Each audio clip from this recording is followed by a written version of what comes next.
యాక్చువల్గా ఇంకో video footage కూడా నేను చూశాను. దండ వేస్తుంటే దాంట్లో ఒక ఉక్కు గీక్కుందంట.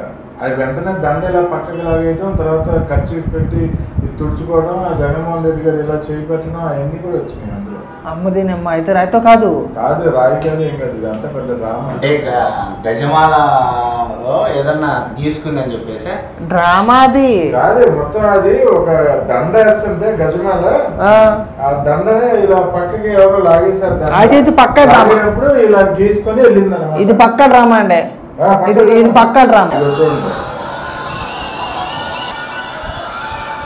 ఆ దండని పక్కకి లాగుతుంటే ఆ ఉప్పు గీసుకుంటే వెంటనే చేయి పెట్టుకున్నాడు, అది దెబ్బ తగిలిందని. ఆ తర్వాత ఎవరో కర్చీఫ్ ఇచ్చారు, కర్చీఫ్లో వెత్తి పెట్టుకున్నాడు. అది అసలు డ్రామా. దాని తర్వాత మళ్ళీ కార్లో బస్సులోకి వెళ్ళి కూర్చొని వేసిందంతా షో సినిమా.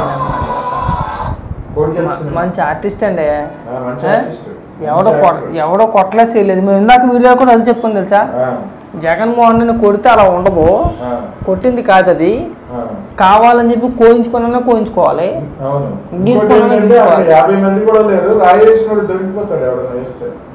సార్ ఎవడన్నా సాహసం చేస్తాడా? ముఖ్యమంత్రి హోదాలో ఉన్న వ్యక్తిపైకి రాయేయాలంటే ఎంత గట్స్ ఉండాలి వాడికి. ఒక పోస్ట్ పెడతానికే చచ్చిపోతున్నారు భయపడిపోయి. ఒక పోస్ట్ పెడితేనే నన్ను మిమ్మల్ని అరెస్ట్ చేశారు. చేశారా లేదా? మరి అంటే రాయించకూడదు, ఉంచుతారా పేనాలతో మనల్ని? ఎవరైనా సాహసం చేస్తాడా? అధికారంలోకి వచ్చిన తర్వాత అంతా కూడా దౌర్జన్యమే కదా. అవును కదా. మరి ఇది కోడిక మరో కోడిక డ్రామా కాదండి ఇది కదా. అంటే రాయితో కాదు, మొత్తానికి ఇంకో ఇంగుతో గీకించుకున్నాం. వీడియో దొరికేసింది మనకు, ఆల్రెడీ దొరికేసింది.